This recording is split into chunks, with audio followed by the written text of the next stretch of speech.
orang datang ke saya, ke praktek saya, maunya carinya simpelnya, dok saya punya masalah gini, solusinya apa? Langsung solusi. Kan? Gitu. Nah, masalahnya kan saya bukan dukun kan. Iya. Penyakit yang terjadi karena pola hidup, ya pasti diselesaikan dengan pola hidup. Ketika tubuhnya dan mindsetnya sudah terbiasa seperti itu, apakah masih ada kesempatan untuk dia lepas dari insulin?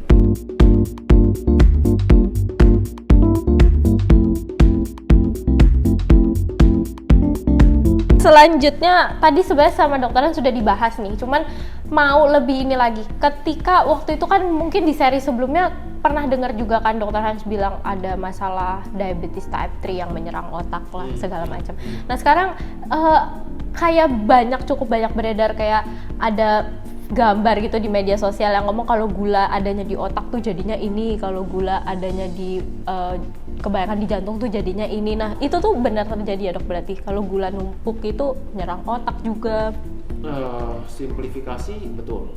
Okay. Ya kalau kita dalam arti membuatnya sebagai konten, ya betul. Ya.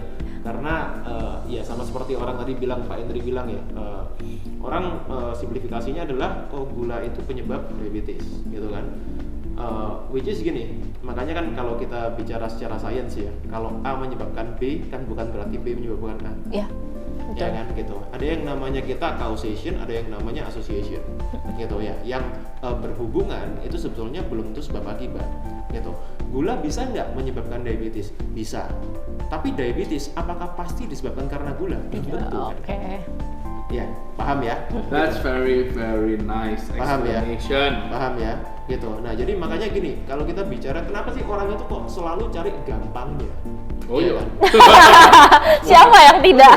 Betul ya? Gitu. Orang kalau udah kayak bicara sains, ya males pasti. Iya. Iya kan, males gitu loh. Iya kan. Orang datang ke saya, ke praktek saya, maunya carinya simpelnya, dok saya punya masalah gini, solusinya apa? Langsung solusi. Kan? Gitu. Nah, masalahnya kan saya bukan dukun kan. Iya. Iya kan, gitu. So I have to know, ya kan. Dukunnya pakai proses loh sih. Iya. Saya kan perlu tahu historinya dulu. Iya, makanya saya selalu bilang menyelesaikan masalah itu bukan berdasarkan masalahnya apa, tapi penyebab masalahnya apa. Gitu loh. Nah, itu bedanya tipis.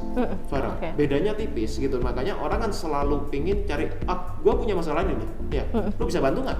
Jadi kalau kita bicara mengenai diabetes tadi seperti tadi Pak Hendri bilang, memang itu kompleks. Ya, tapi bukan berarti itu tidak bisa kita perbaiki.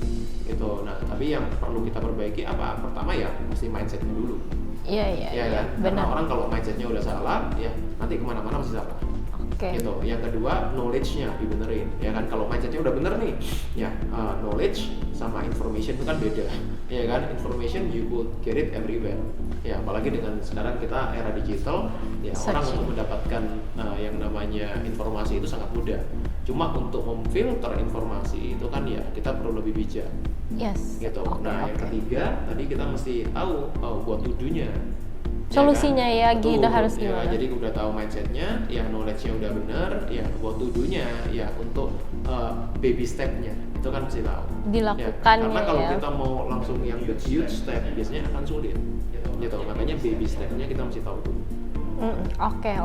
Kayak misalkan tadi kan udah dibilang kalau misalkan dokter Hans lebih cepat tahu pasti lebih baik, pasti ada kelebihan ya. Kalau misalkan langsung dikasih ada perubahan gaya hidup atau sebagainya. Nah, kalau misalkan memang sudah terlanjur parah nih dok, biasanya kan dokter mungkin akan men-suggest untuk insulin ya, mulai men-suggest untuk insulin. Nah, ketika orang itu sudah dapat nih dosis insulin, udah terbiasa dengan insulin, dia pun merasa safe, mindsetnya dia adalah dengan insulin aku aman gitu. Gula darah aman walaupun tingginya, besok paginya suntik malam, besok paginya aman gitu. Nah, ketika tubuhnya dan mindsetnya sudah terbiasa seperti itu, apakah masih ada kesempatan untuk dia lepas dari insulin ketika sudah di step itu? Kalau pertanyaannya apakah masih mungkin, ya jawabannya ada kemungkinan. Ya cuma seberapa besar kemungkinan. Nah itu kan pertanyaannya. Gitu. Semakin lama sebetulnya gini, ini not only insulin ya. Tubuh kita tuh kalau kita bicara mengenai komunikasi, ya itu adalah yang namanya feedback mechanism, ya kan? Feedback mechanism. Nah feedback mechanism gini. Kalau misalnya orang punya masalah, kita ambil contoh satu yang lain dulu ya. Orang punya masalah hypothyroid. Ya, mereka konsumsi obat-obat untuk meningkatkan mereka punya produksi tiroid, ya kan, obat hormon sintetis. Gitu. Nah, hormon itu akan menyebabkan tubuh kita mensinyalir bahwa tubuh kita sudah cukup. Oke. Ya, artinya apa? Kelenjarnya, ya, yang memproduksi hormon itu kan kelenjar. Ya, setiap hormon akan diproduksi oleh kelenjar yang berbeda.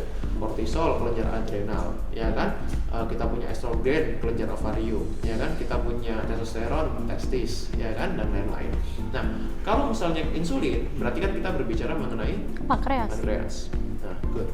Artinya apa? Kalau kita memberikan insulin dari luar terus, lama-lama pankreas akan mensinyalir tubuh kita sudah cukup insulinnya.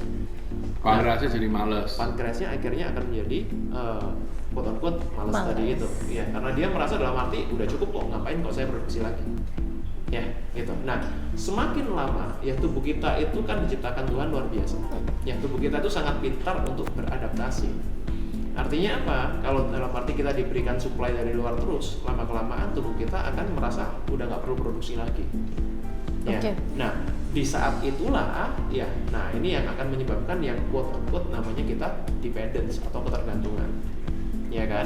Gitu. Nah, berarti masih ada cara nggak untuk memperbaiki lagi, ya kan? Nah, jawabannya ada kalau kamu tahu. Ya kan? Iya. Berarti you have to know what to do-nya.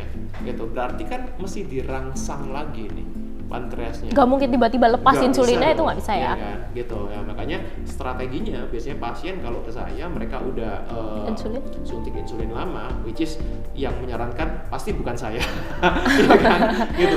Karena saya nggak akan menyarankan dalam arti wah ini udah diabetes suntik insulin gitu. Nah itu sudah pasti bukan saya yang menyarankan gitu.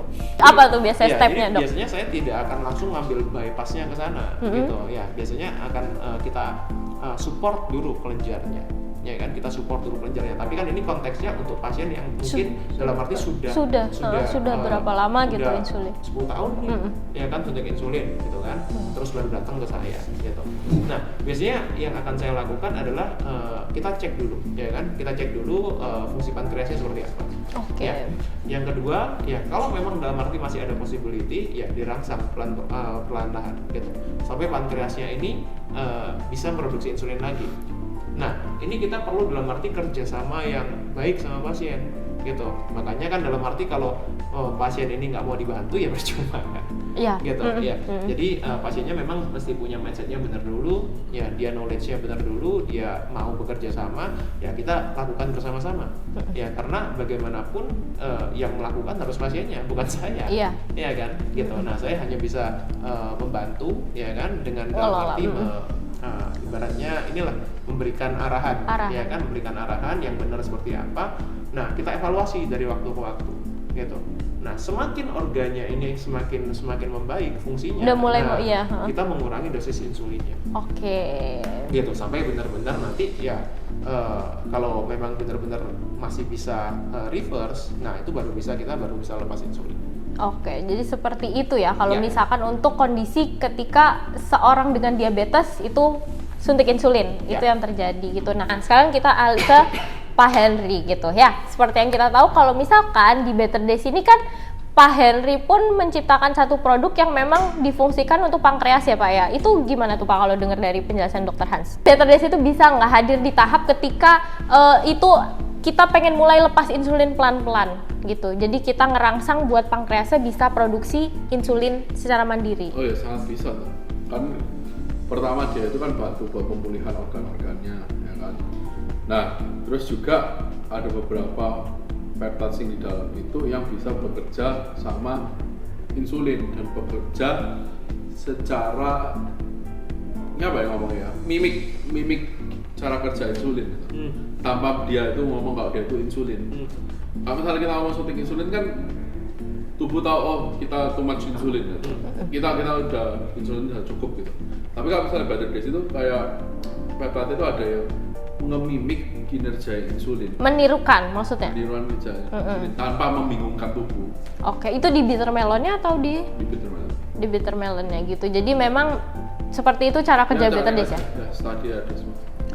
Itu sebagai itu cara kerja Better Days. Jadi buat teman-teman juga bisa buat cari tahu lebih lanjut juga atau konsultasi kalau misalkan memang sedang ada di tahap itu atau sedang berjuang melawan diabetes gitu. Nah, kalau misalkan dari Dr. Hans mungkin terakhir ini saat saat orang lagi mau berjuang diabetes nih dok, selain mungkin ngubah cara gaya hidup yang kita udah tahu ya, dokter Han juga sering ngomongin tentang pengubahan pola makan dan segala macam, itu ada lagi nggak sih dok tipsnya lagi? Penyakit yang terjadi karena pola hidup ya pasti diselesaikan dengan pola hidup gitu. Nah masalahnya kan pola hidup itu setiap orang punya pandangan yang berbeda-beda ya. Ada orang yang dalam arti pola hidup itu ya ganti pola makan gitu. Ada yang bilang ganti aktivitas gitu. Ada, tapi juga salah satu hal yang saya juga selalu sampaikan adalah kita punya manajemen stres yang baik ya, karena yang namanya manajemen stres itu juga termasuk pola hidup. Ya, nah stres itu kan ada yang dari luar, ada yang dari dalam, ya kan? Nah yang dari luar apa? Ya kita punya lingkungan, ya kan? Itu kan juga perlu untuk kita perbaiki. Ya, kalau kita berkumpul sama orang-orang yang makanannya nggak benar, ya kan? Kita berkumpul sama orang-orang yang ya dalam arti mereka juga mageran, ya ini kan juga akan menyebabkan kita juga punya pola hidup yang kurang baik juga. Ke bawah gitu. ya. Nah, itu jadi mungkin hal yang bisa saya sampaikan untuk ya ini ya another tips aside dari kita udah punya pola makan yang benar, ya kan? Tapi yang sulit itu kan memang memaintainnya, ya. Karena biasanya pasien yang datang ke saya Berubahnya drastis. Berubahnya drastis di awal, ya kan? Membuat habit itu tidak mudah. Iya, oke. Gitu. Nah, salah satu hal yang bisa membantu kita adalah kita punya lingkungan yang benar. Ya, karena ya lingkungan yang buruk itu merusak kebiasaan yang baik. Oke, lingkungan yang buruk merusak kebiasaan yang baik. Bagus banget dari Dokter Hans. Kita mungkin mau tanya dulu Pak Henry mungkin yang disampaikan untuk terakhir kalinya nih. Jadi ini kan Pak Henry nih tadi udah nyampein juga gimana Pak Hen concern sama diabetes, terus gimana Better Days juga akhirnya mengarah ke situ. Mungkin buat teman-teman yang lagi berjuang melawan diabetes yang mau disampaikan. Do your research. Jadi ada knowledge kata Dokter Hans, ada 3 itu ya tadi. Iya, soalnya kalau misalnya paling gampang kan orang kan gampang banget digiring sama yang namanya marketing ya toh.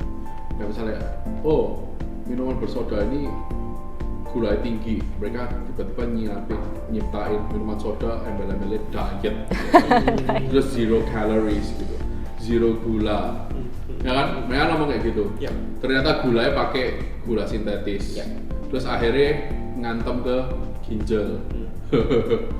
ya, too much itu kan harusnya kita membekali diri kita dengan knowledge itu. Jadi makanya do your research. Oke, jangan sampai itu ya. Oh ya, soalnya kan kita kan nge-research kan bukan buat diri kita aja, tapi kayak misalnya sekarang ya kayak orang tua atau ada anak mau suruh baca composition gitu, enggak. Oke, jadi itu ya buat pesan dari Pak Henry buat teman-teman yang punya masa diabetes gitu. Jadi emang jangan gampang buat langsung percaya terhadap embel-embel langsung kayak iklan-iklan yang lebih sehat. Jadi memang lebih harus hati-hati lagi karena mungkin pasti tahu ya kalau misalkan menderita diabetes itu pasti mencari cara untuk aku pengen sembuh, tapi pada saat jalan ke sananya itu mungkin teman-teman harus lebih hati-hati. Oke teman-teman, jadi itu series hari ini, Dokter Talk hari ini, dan kita akan ketemu lagi di Dokter Talk selanjutnya. Thank you.